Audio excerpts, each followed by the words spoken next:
Floods start at the top of the hills. This is where they begin. It's what happens out here that really dictates what happens downstream.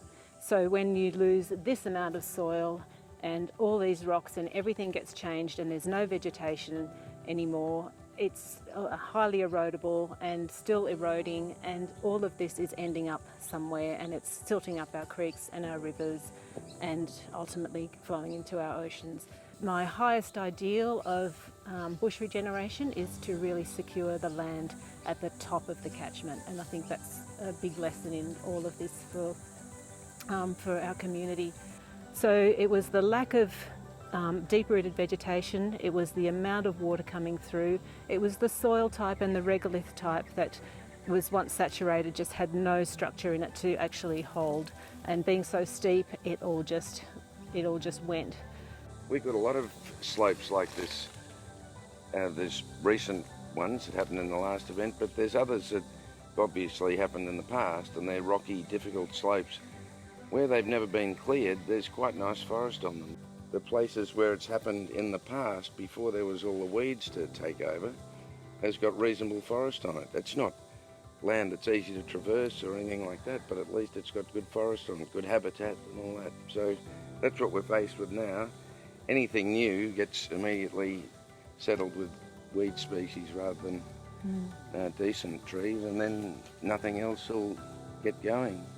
And when I look around this whole area now, I see it through a different lens. I see those hillside creeps, I see all the different forms of earth moving and landslides, you know, where they've occurred historically, and seeing those fault lines through the landscape on the cleared land.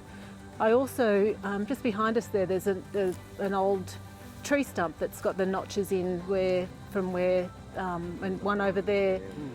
So this land was cleared of all those big trees that were the anchors for this whole area. Had these big trees, the big standing deads were the real anchors, and just as they are decomposing and falling down, and we don't see as many of them as I did when I was a kid, but there were lots of them around, there were standing deads everywhere.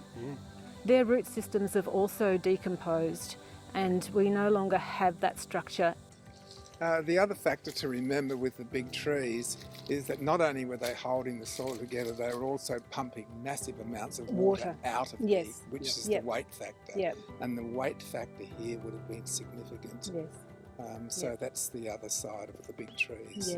The drone seeding just seemed to me like the most logical step, because it's so rocky and so weedy and so hard to negotiate in terms of being able to even dig a hole to plant a tree, that the seeding is, you know, once those seeds find a little happy place, hopefully we'll get some good cover down there. And as it kind of levels out, we'll hopefully be able to get on there and do some maintenance. And the only way to do bush regen is to make it, you know, to do it. And that's where the technology is helpful. It's young people finding, you know, technological solutions to the problems that we've been making. Not having trees on a site contributes to a landslide happening. But we've also seen that landslides happen in fully forested areas. Having trees on a site, making sure that water is draining away obviously helps as well.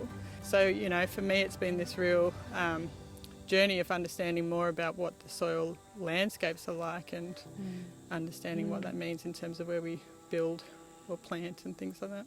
Yeah, and that's what I mean when I say flood mitigation starts up here.